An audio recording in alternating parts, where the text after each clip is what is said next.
Olá, seja bem-vindo para mais um Evangelho. Que a paz e a luz de Jesus nos envolvam hoje e sempre.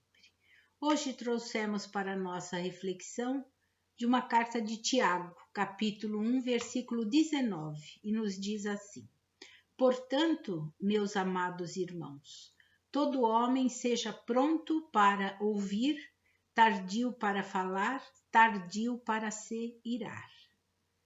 E vamos falar sobre o verdadeiro valor. Então, antes de iniciarmos, vamos fazer uma breve reflexão.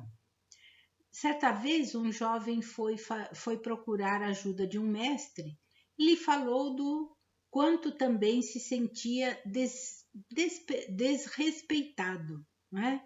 Pouco valorizado, sem vontade de fazer qualquer coisa. O jovem queixou-se das reclamações que recebia dos amigos, de que era bobo, desajeitado, atrapalhado, e concluiu o rosário de lamentações, indagando em lágrimas. O mestre, ele perguntou ao mestre: o que posso fazer para mudar? O sábio, sem olhá-lo, respondeu: sinto muito, meu jovem, mas não posso ajudá-lo. E a não ser que você primeiro me ajude a resolver o meu problema. E qual é o seu problema, mestre? Perguntou interessado o jovem.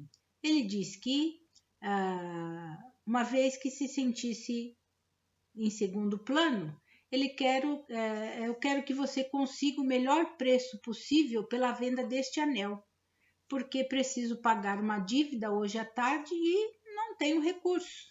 E não posso deixar de ganhar pelo menos uma moeda de ouro.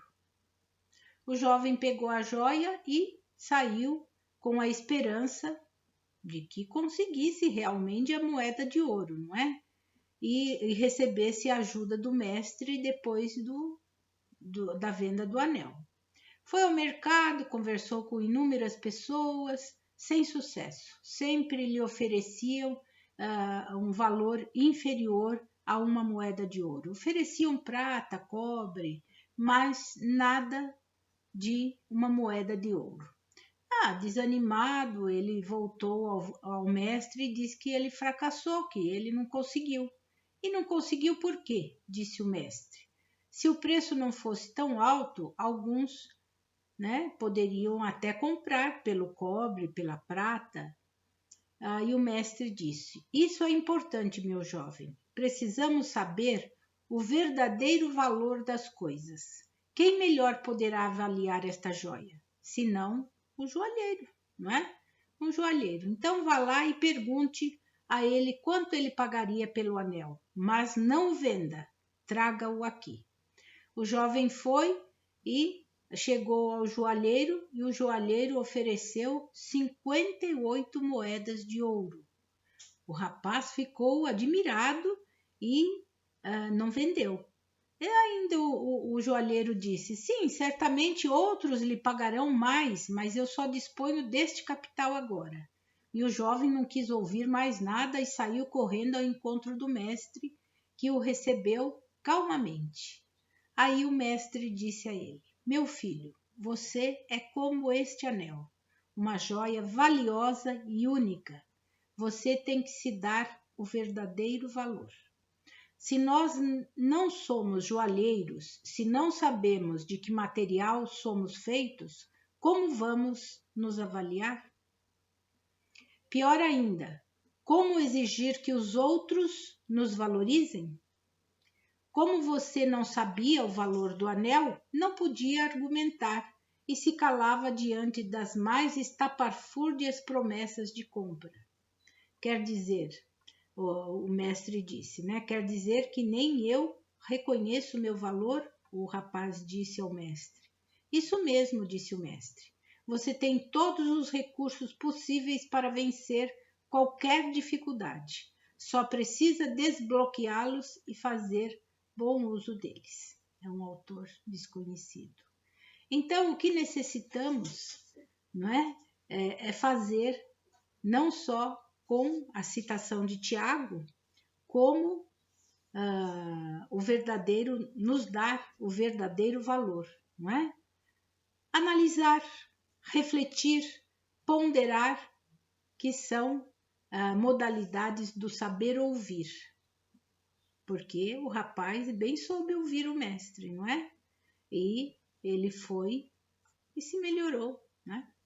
A maior parte de nós tem plena capacidade auditiva, mas isso não significa necessariamente o dom de saber ouvir. Embora a audição seja uma dádiva maravilhosa. Não há como negar isso, claro que não é? Que poucos de nós dominamos a arte de ouvir. Isso é verdade, né? Porque muitas vezes pessoas vêm nos falar e o que nós fazemos? Acabamos nos queixando junto com elas, não é? E isso não é saber ouvir, porque a pessoa veio para falar. Então, necessário sabermos ouvir, não é? Amigos que precisam de nós para um desabafo e não temos a sensibilidade auditiva suficiente para deixá-los falar. Então, lembremos que o abençoado dom de ouvir não se limita exclusivamente na possibilidade de captar sons. Não, temos sido surdos em um mundo repleto de sons e de melodias que poderiam transformar nossas vidas. Temos sido deficientes auditivos quando se trata de escutar verdadeiramente aquilo que precisamos ouvir. Principalmente quando se trata de nós mesmos. Se alguém vai nos falar alguma coisa, principalmente um familiar, não é? Porque na família que está aí que a gente possa escutar um pouquinho mais, não é? Ou de um amigo chegado, a gente também pode parar e ouvir. E geralmente nós não fazemos isso, né? Não queremos ouvir. Então, necessário desenvolvermos essa capacidade, refletirmos sobre isso.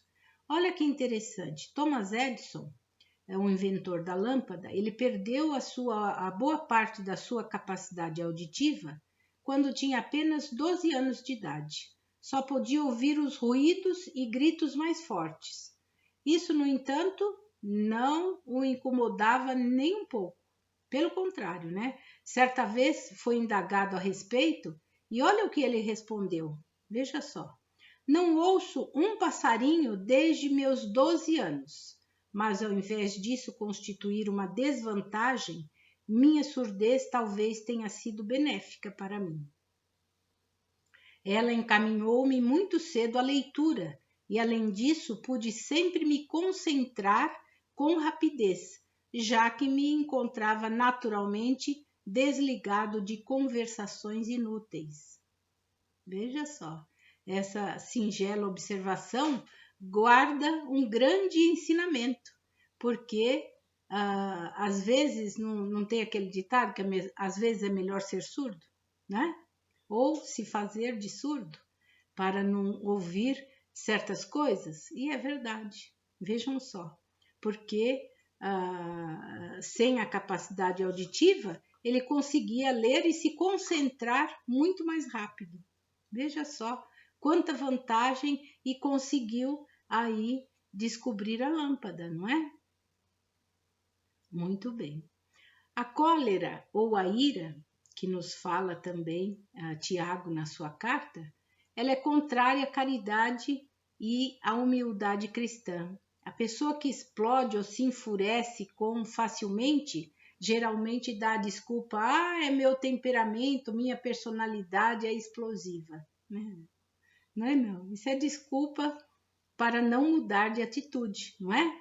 Pois qualquer mudança exige o quê? Sacrifício e perseverança, o que não é fácil. E isso nada mais é do que o próprio orgulho, não é? O nosso próprio orgulho, quando reconhecemos em nós uma falha ou uma tendência, um defeito, chame do que quiser falar, do que quiser chamar, não é? Nós relutamos bastante em querer mudar, não é? Mas é necessário, já reconhecemos aquilo. Então, cabe a nós agora fazer a nossa parte, porque um espírito pacífico num corpo guerreiro será sempre pacífico. Já um espírito violento num corpo debilitado não será por isso mais dócil. Pelo contrário, é irritadiço, é nervoso, é agressivo, não é? A violência tomará apenas outra feição. E se não possuir um organismo apropriado para se manifestar, a cólera ficará contida, mas esse aprendizado será bastante benéfico, com certeza mudará numa outra vida, graças à bênção dessa corrigenda. Então, nada é inútil, não é? Nada é por acaso, tudo tem uma finalidade. Todas as virtudes e todos os vícios são próprios da natureza do espírito. Através da nossa vontade, nós podemos modificar os nossos defeitos e vícios, e o homem permanece vicioso apenas se quiser. Mas aquele que quiser se corrigir tem a oportunidade de fazê-lo. É só persistir, disciplinar-se que a gente consegue. Nada fácil, não é? Nada é fácil. Jesus estabeleceu como lei a doçura, a moderação, a mansidão, a afabilidade e a paciência. Condena a violência, a cólera e até mesmo qualquer expressão descortês para com os nossos semelhantes. Então, toda palavra que ofenda o nosso próximo é uma expressão de um sentimento contrário à lei de amor e caridade. Então, cabe a nós trabalhar tudo isso, não é? André Luiz diz que a cólera não resolve, ela só agrava. Ela não resgata o problema, só complica ainda mais. Não ilumina, só escurece os nossos centros de forças, que são os pontos, a luz que envolve o nosso corpo físico, nos desequilibra, nos envenena o sangue, né? O nosso sangue fica envenenado com isso. Então, somos livres na esfera íntima para controlar e educar o nosso modo de ser. Ninguém consegue penetrar no reduto da nossa alma, somente nós, não é? Então, temos essa condição e a necessidade, por isso, a necessidade de orar sempre, pedindo a Jesus muita luz para o nosso esclarecimento. A raiva faz mal à saúde, o rancor estraga o fígado, a mágoa envenena o coração, né? Não perca sua calma. Pense antes de falar, reflita, analise, pondere, observe. Que só vai fazer com que a gente se edifique, com que a gente cresça. Porque quem ouve, aprende, não é? Seja pronto para ouvir, como nos diz Tiago. Quem fala, doutrina, tardio para falar, porque pensa, reflete antes de falar, não é? Só aquele que guarda bons sentimentos pode espalhá-los com êxito, tardio para se irar, porque já parou para pensar, para refletir, não é? Para ponderar e para ouvir. E aquele que se ira facilmente não consegue aprender, não consegue vencer a si mesmo. E Torres Pastorinho, na lição 227 do Minutos de Sabedoria, nos diz assim: vitorioso não é aquele que vence os outros, mas o que se vence a si mesmo, dominando seus vícios e superando seus defeitos. Aprenda a dominar-se, não desanime. Se desta vez não conseguiu, recomece e um dia sairá vitorioso. Tudo é um processo, todo esse processo faz parte da nossa transformação interior, não é? Então, vamos lá nos corrigir, nos abençoar cada vez mais e refletir bastante e passarmos a saber ouvir a partir daí, não é? Que Jesus abençoe você e toda a sua família. Muita paz.